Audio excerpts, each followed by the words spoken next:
오늘 우리에게 주시는 하나님의 말씀을 다 같이 보도록 하겠습니다. 마태복음 6장 12절 말씀입니다. 마태복음 6장 12절 말씀, 제가 가지고 있는 성경은 7쪽에 있습니다. 마태복음 6장 12절 말씀을 우리 한 목소리로 같이 읽겠습니다. 우리가 우리에게 죄 지은 자를 사하여 준 것 같이 우리 죄를 사하여 주시옵고. 아멘. 이웃 사랑과 관련하여 예수님은 죄 사함을 위해 기도하라고 두 번째로 가르쳐 주십니다.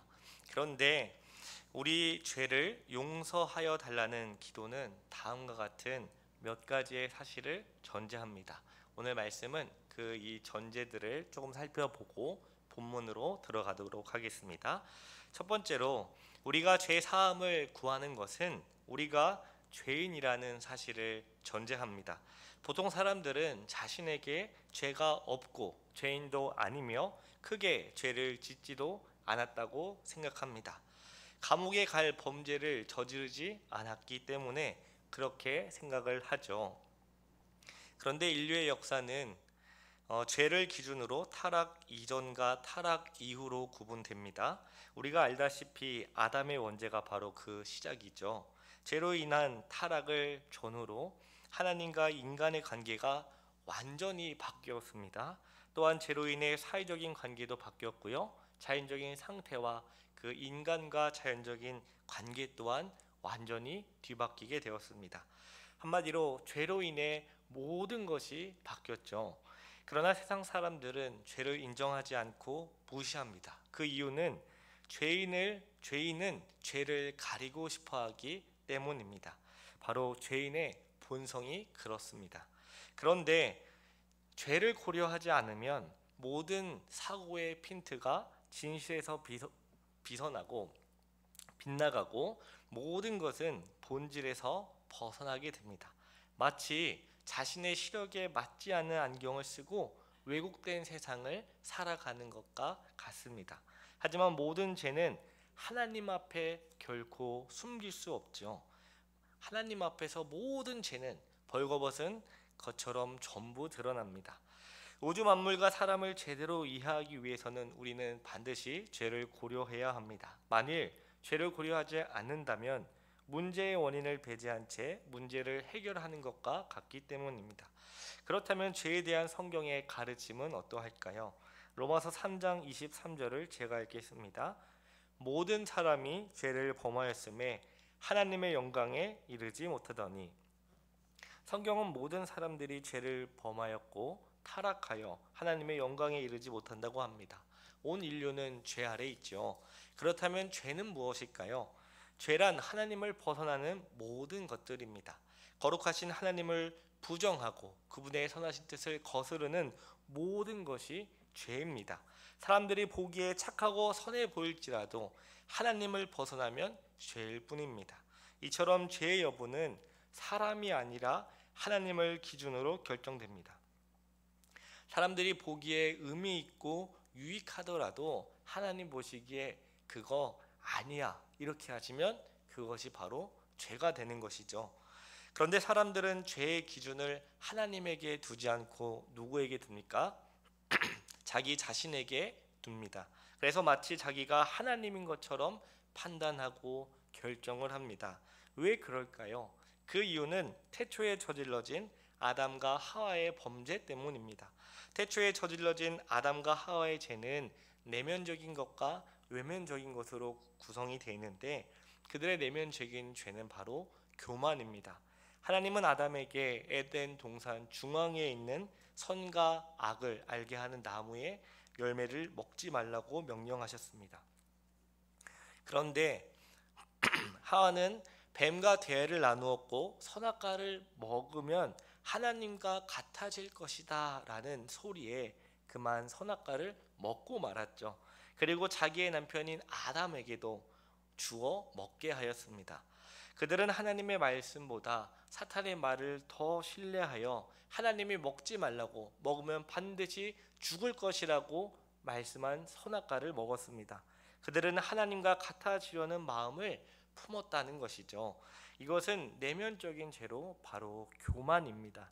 이러한 교만은 하나님 말씀에 순종하지 않는 모습으로 나타나는데, 그래서 그들은 선악과를 먹고 타락하고 말았습니다. 이처럼 하나님의 명령에 거스르는 불순종의 행위는 내면적인 죄, 교만으로부터 시작되었습니다. 둘째로 죄사함의 기도는 모든 죄가 하나님께 저질러졌다는 사실을 전제합니다. 보통 죄는 사람이나 자연과 관련되어 있지만 사실 인간이 저지른 모든 죄는 누구를 향합니까? 하나님을 향하게 되어 있습니다. 모든 죄는 하나님과 관계가 되어 있죠. 예를 들어 우리가 한 주 동안 지내면서 다양한 사람들을 만나지 않습니까? 어떤 사람의 어떤 상황에 있든지 우리는 하나님의 말씀을 마주할 수밖에 없죠. 우리가 이웃을 만나면 우리는 그 이웃을 어떻게 대해야 되죠? 이웃을 자기 마음대로 해도 됩니까? 이웃을 사랑하라고 하셨어요. 어떻게 사랑하라고 하셨죠? 내 자신을 사랑한 것처럼 사랑하라고 하셨습니다. 여기서부터 우리는 갈등이 시작되는 거죠. 나랑 사이가 좋고 나에게 좀 친근하게 대하는 사람을 만나면 기쁨으로 사랑할 수 있겠지만, 그렇지 못한 사람을 만나면 어떻게 되죠? 벌써 마음부터 불편해집니다. 하나님께서 우리에게 분명히 알려주신 뜻은 하나님 사랑과 이웃 사랑인데, 막상 이웃을 사랑하려고 해보니 이게 쉬운 일이 아니라는 것을 깨닫습니다. 죄사함의 기도가 암시하는 세 번째 전제는 주님께서는 우리의 죄를 해결해 주기를 원하신다입니다. 하나님은 우리를 사랑하시기 때문에 우리가 죄로 인하여 고통당하기를 원하지 않으십니다. 오히려 우리에게 평강과 생명을 주기를 원하시죠. 그러나 죄가 해결되지 않으면 죄로 인해 모든 인생의 불행이 찾아옵니다. 그러다가 죄가 장성하게 되면 결국 어떻게 되죠? 사망에 도달하게 된다고 성경은 말합니다. 그래서 주님은 우리의 죄 사함을 누구보다 원하십니다. 요한일서 1장 9절 말씀을 우리 다 같이 읽겠습니다. 시작. 만일 우리가 우리의 죄를 자백하면 그는 미쁘시고 의로우사 우리 죄를 사하시며 우리를 모든 불의에서 깨끗하게 하실 것이요. 아멘. 하나님은 우리의 죄 사함을 원하시고 우리가 그 죄를 자백할 때 죄 사함을 실제로 경험하며 누릴 수 있도록 하십니다. 죄 사함의 기도가 암시하는 네 번째 마지막 전제는 주님만이 그 죄를 해결하실 수 있습니다. 죄를 사하는 것은 하나님의 고유한 권한입니다. 그리고 그 권한은 예수님에게 주어졌죠. 마태복음 9장 6절을 제가 읽겠습니다. 그러나 인자가 세상에서 죄를 사하는 권능이 있는 줄을 너희로 알게 하려 하노라 하시고 중풍병자에게 말씀하시되 일어나 내 침상을 가지고 집으로 가라 하시니, 죄를 사하는 것이 하나님의 권한이라는 것은 죄가 사람들 사이에 거래나 합의하는 방식으로 해결되지 않는다는 것을 의미합니다. 물론 사람이 죄를 범하면 사회 법으로 규정에 따라 그 죄의 대가를 지불해야 합니다. 그러나 이것이 죄를 완전히 해결하지는 못합니다. 죄는 사람뿐만 아니라 하나님께 저지른 것이기 때문입니다. 하나님 앞에서의 죄는 인간이 해결할 수 없습니다. 하나님에 대하여 저질러진 죄의 크기는 과연 어떠할까요? 한번 여러분들이 살면서 내가 하나님 앞에서 지은 죄가 얼마나 극악무도할까, 얼마나 될까를 생각해 본 적 있으십니까? 이 죄의 크기는 상상을 초월합니다. 왜냐하면 죄의 크기를 결정하는 기준은 죄를 저지른 우리에게 있지 않고 그 대상이신 하나님에게 있기 때문이죠. 창세기 6장에서 하나님은 사람의 죄악이 세상에 가득한 것과 그 마음에 품는 생각이 항상 악하기만 한 것을 보셨습니다. 그리고 어떻게 하셨습니까? 홍수로 다 쓸어버리시겠다고 하시죠. 노아의 가족들 외에 8명 외에 세상의 모든 사람들이 그 거대한 홍수 앞에 모두 죽고 말았습니다. 그런데 노아의 가족을 제외한 온 인류의 생명이 갑으로, 죄의 갑으로 지불되었는데도 불구하고 홍수 심판 이후에도 죄의 문제는 해결되었을까요? 해결되지 않았습니다. 이것은 죄의 무게가 얼마나 무겁고 심각한지를 알려줍니다. 이처럼 죄는 인간의 노력과 힘으로 도무지 극복할 수 없는 아주 심각한 문제입니다. 시편 51편에서 다윗은 자신이 죄악 중에서 출생하였고 어머니가 죄 중에서 나를 잉태하였다고 고백합니다. 시편 51편 5절 말씀을 우리 다 같이 읽겠습니다. 내가 죄악 중에서 출생하였으며 어머니가 죄 중에서 나를 잉태하였나이다. 아멘. 아담의 타락 이후로 우리는 죄인된 어머니에 의해 잉태되었고 죄악 중에 출생하였습니다. 태어날 때부터 우리는 죄인입니다. 그래서 우리는 죄를 유일하게 해결하실 수도 있고 또 그 죄를, 우리의 죄를 해결하기를 원하시는 하나님께 죄를 용서해 달라고 기도해야 합니다. 왜냐하면 죄인은 오직 예수님을 믿음으로 죄 사함을 받고 하나님의 자녀로 거듭날 수 있기 때문입니다. 물론 예수님을 믿고 거듭났다고 하여 우리가 완벽해지는 것은 아닙니다. 우리는 거듭난 이후에도 여전히 죄를 범하죠.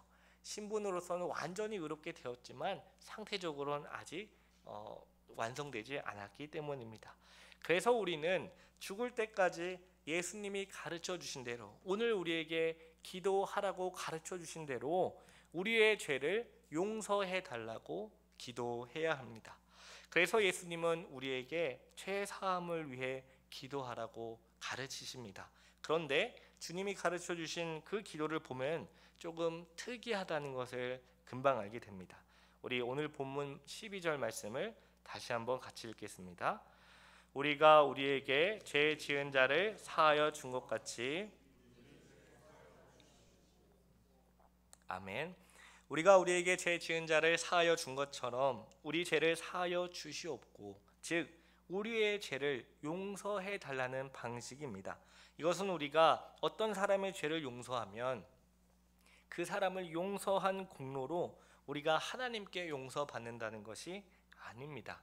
지금 죄 사함의 기도를 드리는 사람이 누구인지를 우리는 기억해야 합니다. 하나님을 우리 아버지라고 부르는 하나님의 자녀가 우리의 죄를 사해달라고 기도하고 있죠. 하나님의 자녀만이 하나님을 우리의 아버지라 부르며 기도할 수 있다는 것입니다. 그런데 하나님이 우리의 죄를 용서하시는 것과 우리가 우리의 죄를 용서하는 것은 동전의 양면처럼 구별할 수는 있지만 분리될 수는 없습니다. 하나님의 죄 사함을 받아 의롭게 된 우리는 지속적인 죄 때문에 늘 하나님께 죄 사함을 구해야 합니다. 날마다 우리의 죄를 사해 달라고 기도해야 하는 것이죠. 용서를 받기 위해서 용서를 구하되 우리에게 죄 지은 자들을 용서하는 방식으로 기도를 해야 한다는 것이죠. 만일 우리가 우리에게 죄 지은 자들을 용서하지 않는다면 우리가 하나님의 용서를 구하지도 않고 하나님의 용서를 받지도 않았다는 증거입니다. 즉 우리가 형제를 용서하는 것을 통해 우리는 하나님의 용서를 구하고 그 용서를 받았다는 것을 확인합니다. 우리에게 죄 지은 타인을 용서하는 것은 하나님의 구원적인 용서를 취득하는 조건이나 공로가 아니에요. 그들을 용서했다고 하나님이 그것을 보시고 우리를 구원하는 게 아니라는 겁니다. 우리가 죄 지은 다른 사람을 용서하는 것은 이미 하나님의 용서를 받은 자들이 살아가는 삶의 원리이자 하나님께 드리는 감사의 내용입니다. 그렇기 때문에 하나님의 용서를 받은 사람이 다른 사람을 용서하지 않는 것은 도리에 어긋난 것이요 대응망덕한 것입니다. 마태복음 18장에서 예수님은 하나님의 죄 용서를 1만 달란트의 탕감으로 비유하고요, 유리의 죄 용서를 100데나리온의 탕감으로 비유합니다. 여기에 1만 달란트는 약 6천 데나리온으로 노동자가 16년간 일체의 소비 활동 없이 일해야 모을 수 있는 아주 큰 돈입니다. 1만 달란트를 갚아야 한다면 16년만을 일해야 아무것도 쓰지 않고 죽도록 일만 해야 갚을 수 있는 금액입니다. 이것은 우리를 향한 하나님의 죄 용서는 일평생을 살아도 보답할 수 없는 무한한 용서이자 사랑임을 알려주시죠. 그런데 왜 하나님은 우리에게 이런 무한대의 용서를 베풀어 주셨을까요? 그것은 우리를 향한 하나님의 모든 행하심은 우리가 받은 그대로 나누며 살아가기를 원하십니다. 마태복음 18장 21절 22절 말씀을 우리 다 같이 읽겠습니다. 그때에 베드로가 나와 이르되 주여 형제가 내게 죄를 범하면 몇 번이나 용서하여 주리이까? 7번까지 하오리이까? 예수께서 이르시되 내게 이르노니 7번뿐 아니라 까지 할지니라. 아멘.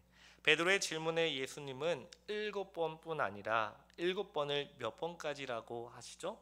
70번까지라고 하십니다. 저는 이 말씀을 보면 제 동생이 생각납니다.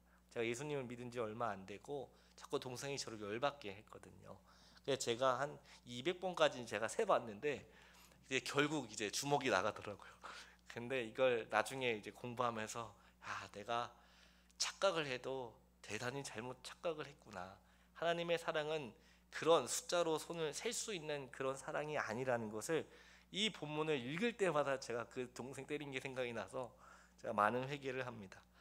70번씩 7번은 단순한 숫자가 아닌 완전한 용서를 의미합니다. 우리가 형제를 용서함으로 하나님의 용서하는 그 사랑을 흘러보내라고 하시는 거죠.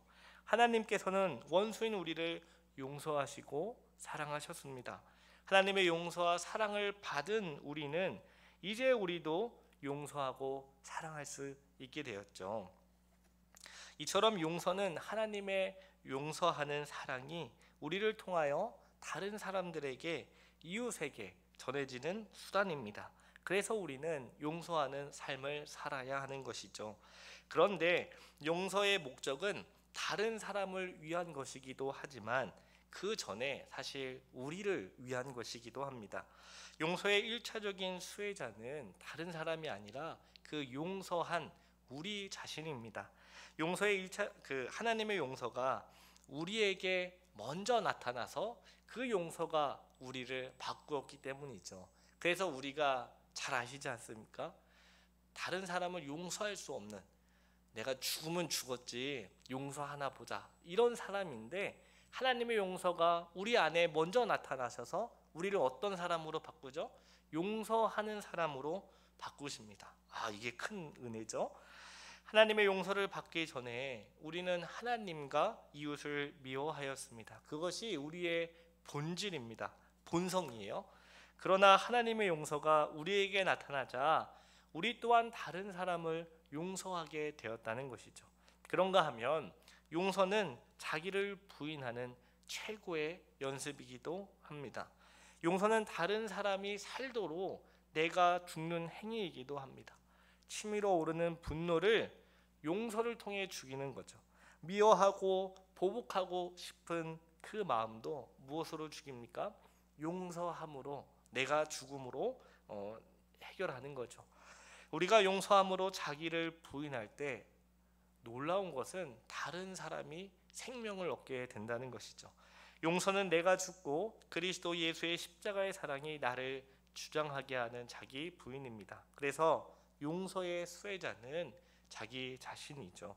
이와 반대로 용서하지 않는 사람은 미워하는 사람이요, 미워하는 사람은 곧 살인하는 사람입니다. 용서하지 않기 때문에 결국 미워하고요, 미워하기 때문에 나중에 극단적으로 가면 살인을 저지르게 됩니다. 또한 용서하지 않으면 하나님의 용서의 사랑이 내게로부터 점점 멀어집니다. 그래서 어떤 사람을 보면 굉장히 강팍한 사람들이 있죠. 조금만 건들면 건드리지 말라고, 건드리기만 해보라고, 한 놈만 걸리라, 이런 사람 있지 않습니까? 그런 사람이 되는 것이죠. 다른 사람이 나에게 죄를 지을 때 그때가 하나님의 용서의 사랑이 바로 나타낼 때입니다. 그런데 예수님을 믿고 신앙생활 하다 보면 어느 정도 보이지 않습니까? 이렇게 하면 분명히 내가 손해고 내가 이제 맞을 텐데, 그럴지라도 그때가, 그 용서할 그때가 하나님의 용서의 사랑이 나타날 때입니다. 용서하지 않기에 하나님의 사랑이 나타나지 않는 것이죠.